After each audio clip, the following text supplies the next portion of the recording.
Yeah, plague is like the most fucked up tool you can do. Like pestilence and shit. Like, yeah.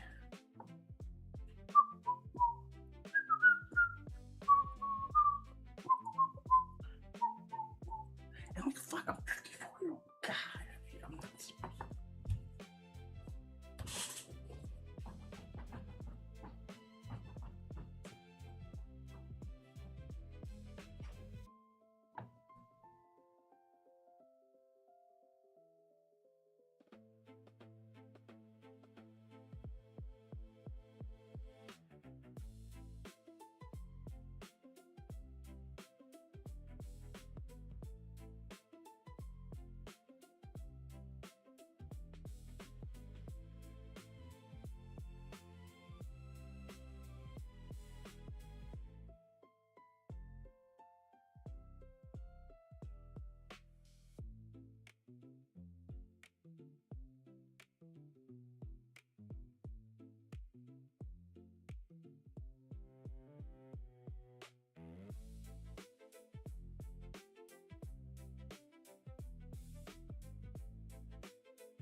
Let me get that music turned down there.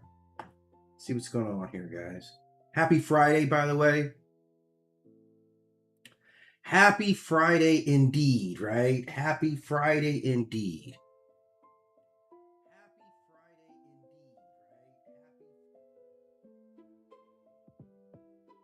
Okay, so today I'm going to get right into it.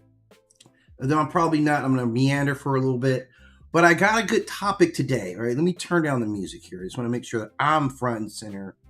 And music, you take a backseat to me, right? Like that's a good point for it to be. I like to have my music just kind of where I'm chilling. Keeps me motivated as I'm going throughout it. I don't know. It's just kind of like creates a soothing environment for me. It's something about just a rhythm. Like I just like a rhythm. And I feel like I share a little bit more with you guys through sharing a rhythm. That's why I think like a little like background music is important. It's kind of subtle. It's just there to kind of keep us in a vibe, bracing together, which I think is important, right? So last night, as always, like I was like trying to find something good to talk about, as always, and I happened to stumble across The Stand. And I mean like the 2020 edition of The Stand.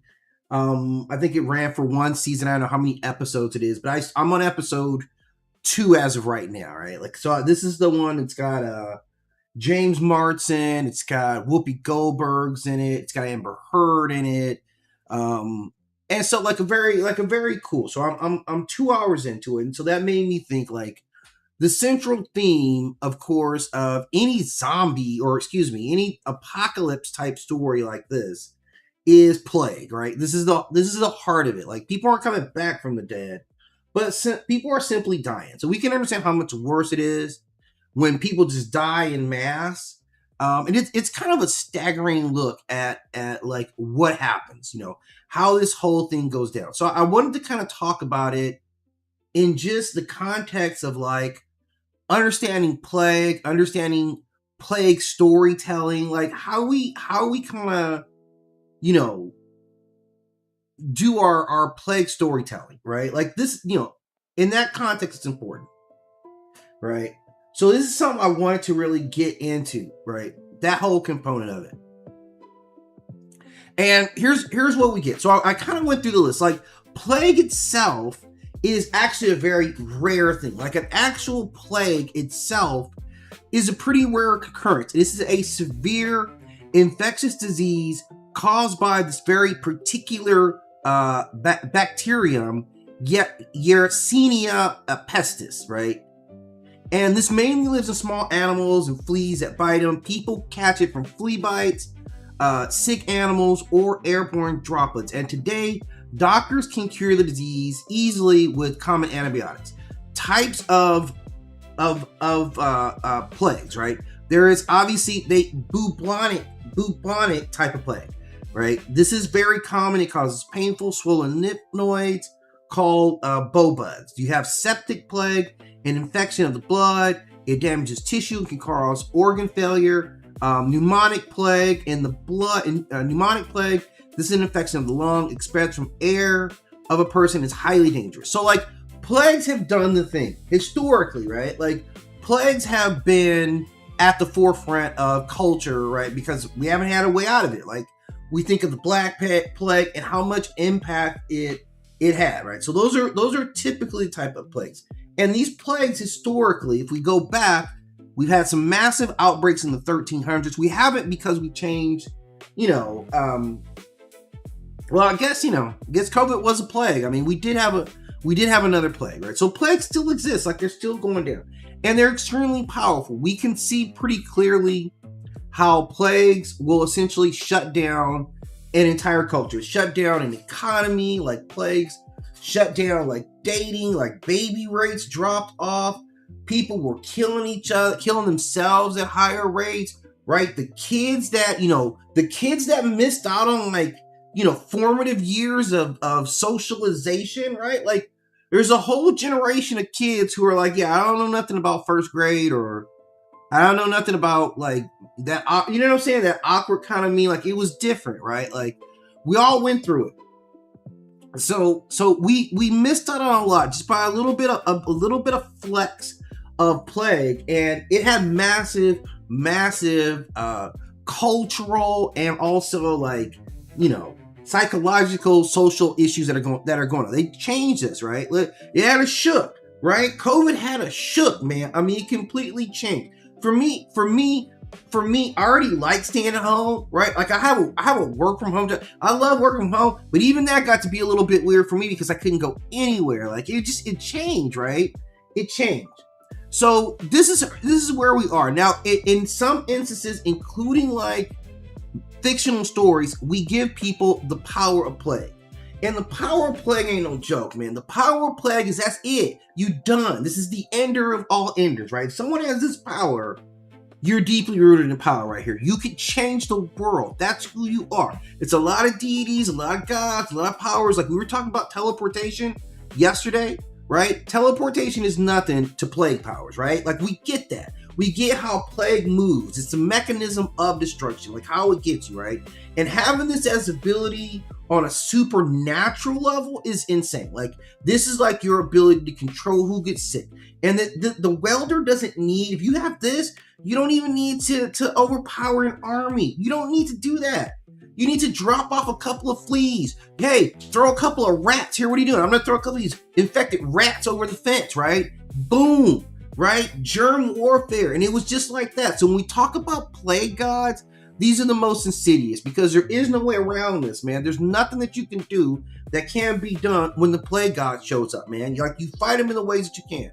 So we're going to talk about like a different era, like transmission. You got poison through the air now. Like, I mean, everything. Disease can turn the victims into carriers. You can control insects and vermin who are associated with this. Is all the stuff that you could do if you have plague powers, right? If you're one of them, I'm telling you, deities are no joke. And we never, like, this is the reason we don't talk about them. Because we're all scared of the plague demons, because the plague wielders, right? And it would surprise you, the people that be wielding plague powers. I'm going to go over a couple on this episode right now. We're going to talk about a couple people that'll shock you who's wielding the power of a plague. And they'll turn it on you at any time. They've done it. This is, you can control spores like plagues. If you control plagues, plagues can move through what? Through spores. They can command spores, fungus, parasites, bacteria, supernatural forms of corruption. You can accelerate infection, composition, tissue damage. You can determine who becomes infected and who remains unaffected. If you wield these powers, you can determine like what the symptoms are. You can strengthen the disease past normal medicines. You can withhold disease from selected group, people, cities, or armies, right? You can cure, suppress, or completely remove the same illness. So plague power can operate on many different levels, all of them deadly, right? It can be direct, it can be indirect, it can be fever, weakness, pain, organ failure. At a large level, it becomes a weapon against society itself. An epidemic can empty cities, like it changed whole economies. It overwhelms like your healers. Like we see that quickly. Like we don't have enough people working at hospitals right now, and we treat them bad according to Grey's Anatomy. According to Grey's Anatomy, that is an extremely high-stress job working down there. And we need more people like House because we're vastly overwhelmed by these plagues, right? We cannot handle it. Like the chaos that it infects, like, and I'm telling you, I was just watching The Stand last night. I'm only 2 episodes in, baby, and I already saw how everything just broke down. And we're massively susceptible to the plague. Like, here's the only cure for the plague. Don't be susceptible to it. That's the only out that you have for the plague is, yeah, I didn't get it. That's it.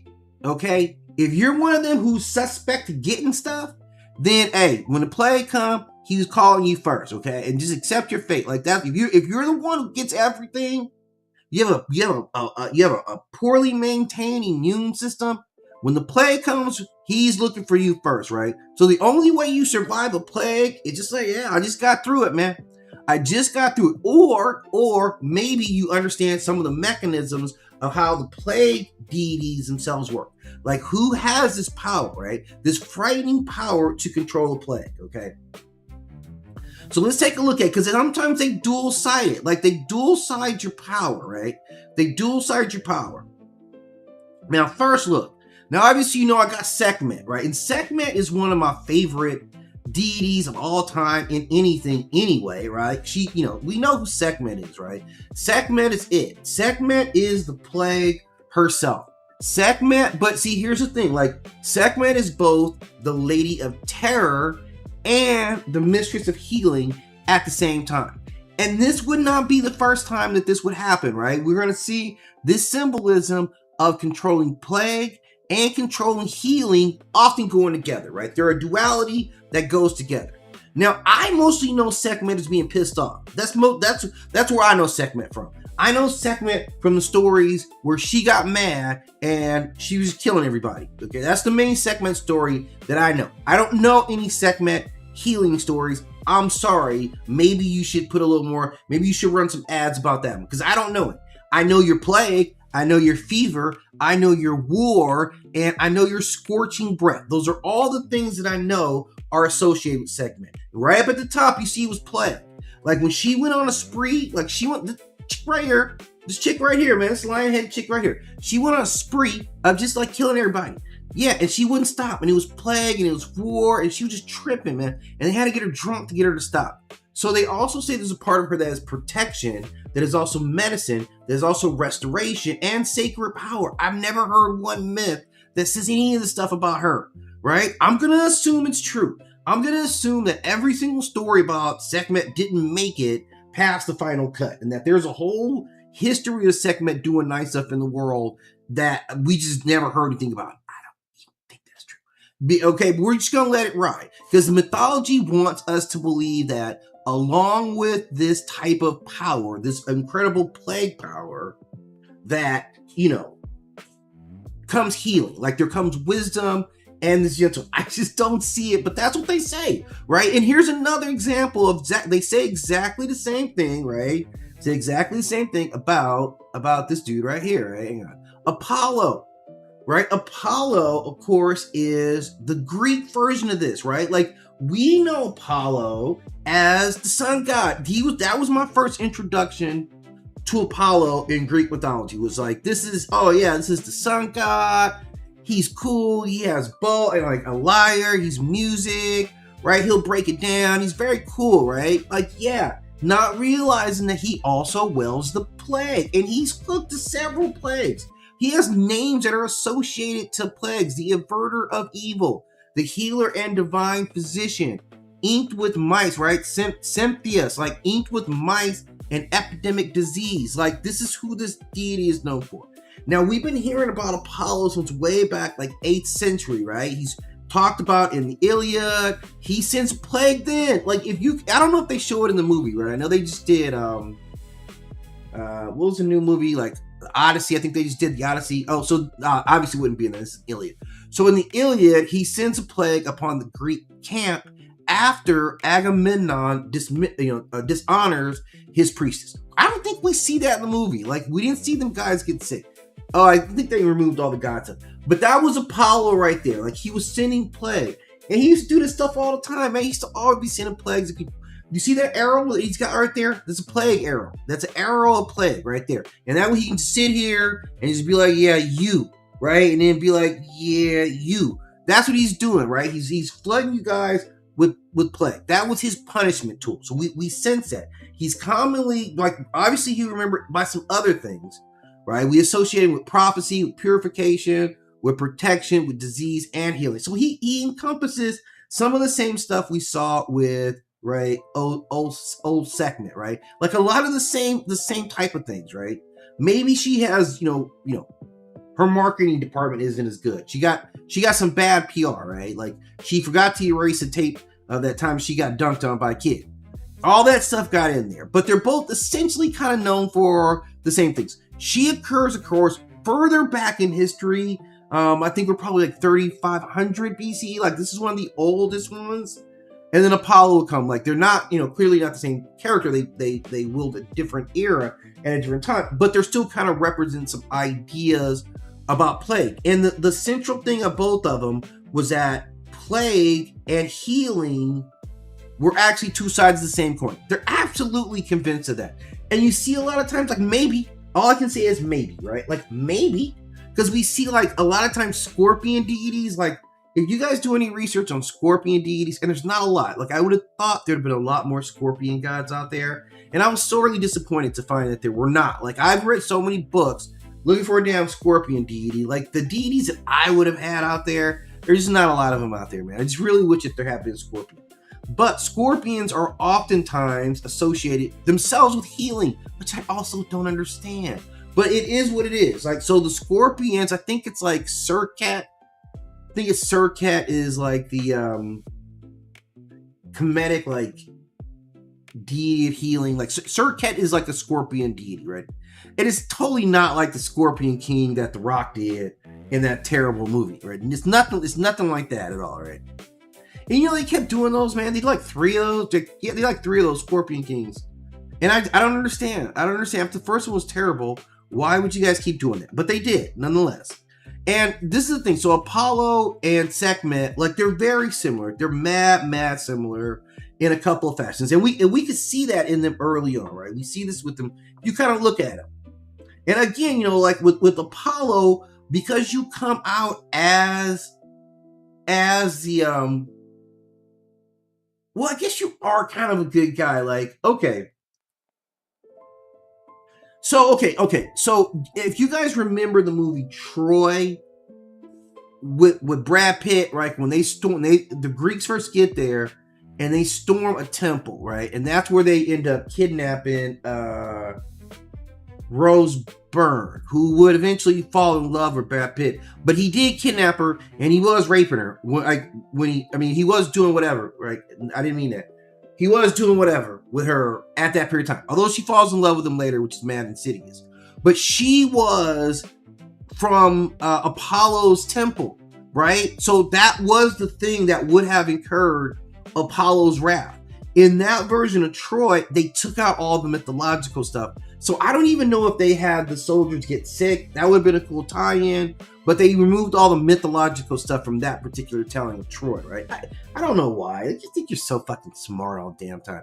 But anyway, so this is where he did. So this is the last time, like, we would have seen his temples get defiled. And he would have shot them fools with a bunch of plague arrows. And everybody would have lost because they had diarrhea or something like that. You've been in a foreign land with massive diarrhea that you got from Apollo. Or it would have been something insidious like that, right? Everybody had a really bad sore throat, right? Something like that.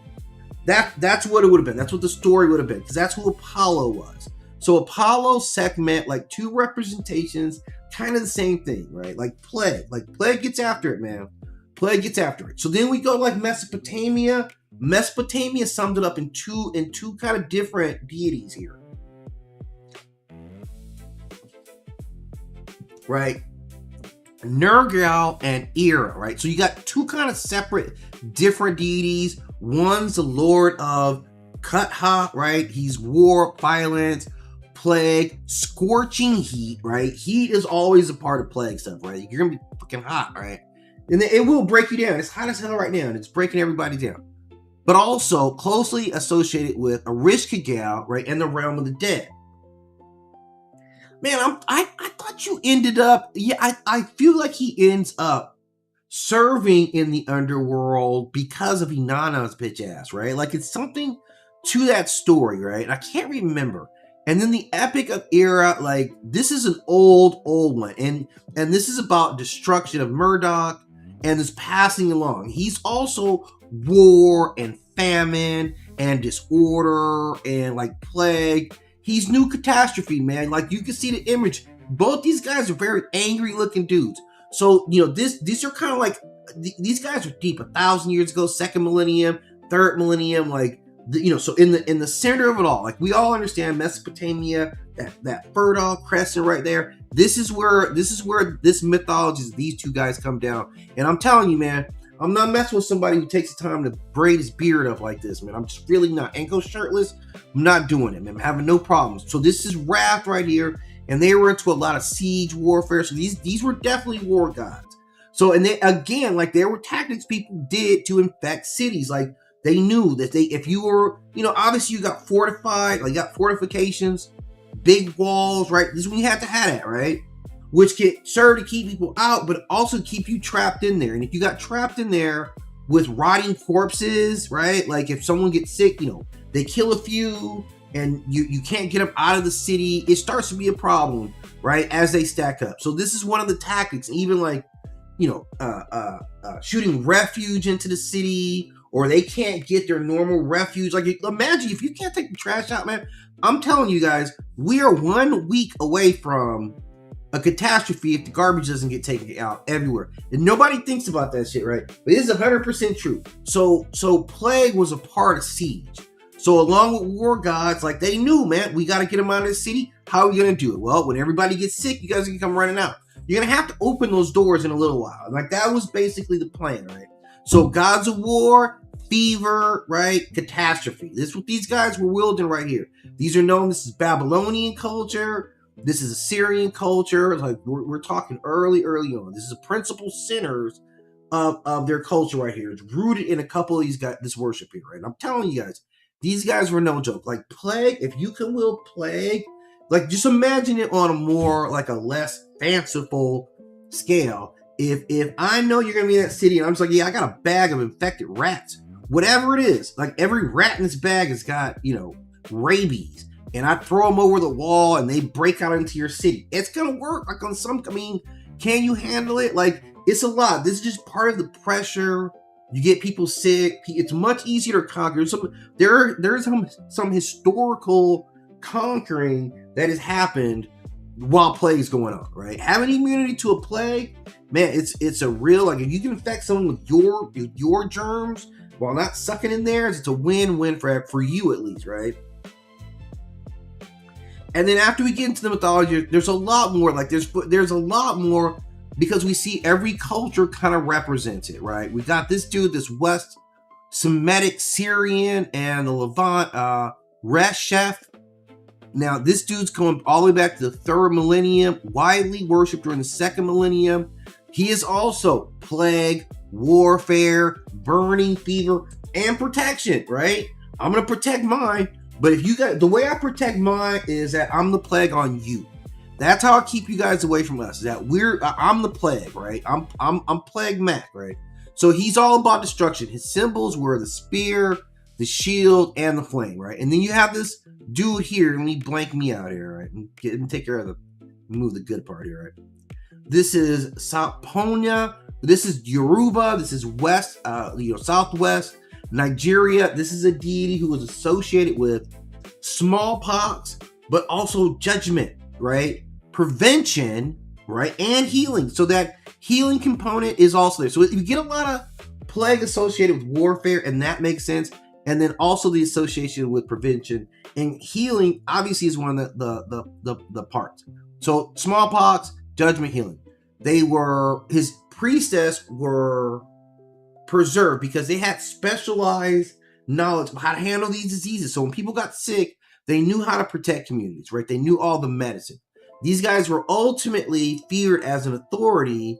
And in some cases, it was said they were the source. Like, we get that, like inoculation. Remember back then? So yeah, I have to give it to you, right? So that you build up antibodies to it, right? And people didn't like that. That was a much tougher sell in antiquity, right? Surprisingly so, right? Surprising that back in antiquity, you couldn't tell someone, yeah, I need to give you guys a little bit of the smallpox so that you start building up immunity to smallpox. They're not trying to hear that bullshit, right? Like, that wasn't going down. I can imagine how difficult of a sell that one is, right? And then obviously in South Asia, we got Shitala Mata, right? In South Asia, also associated with smallpox, also associated with fever, but also cooling and recovery, right? So kind of the same thing. Historically worshipped during outbreaks, like you call it when you need it, right? And petition to cool fever, protect families, and restore it. So you call it when you need it, right? What she wants is her hot water, right? She wants a broom. She wants cleaning devices. She wants what? She wants clean. What she wants is hot water and cleaning shit up, right? That's who she's ultimately gonna get to. So while people used to write about gods, now, right, we still talk about plagues. Plagues are still the scariest things of all time, right? And we got a lot of like deep movies about plague, right? Like, plague is a central character, man, in a lot of us, man. Like, we saw The Last of Us, who I have to say, I didn't take that ride with you guys, man.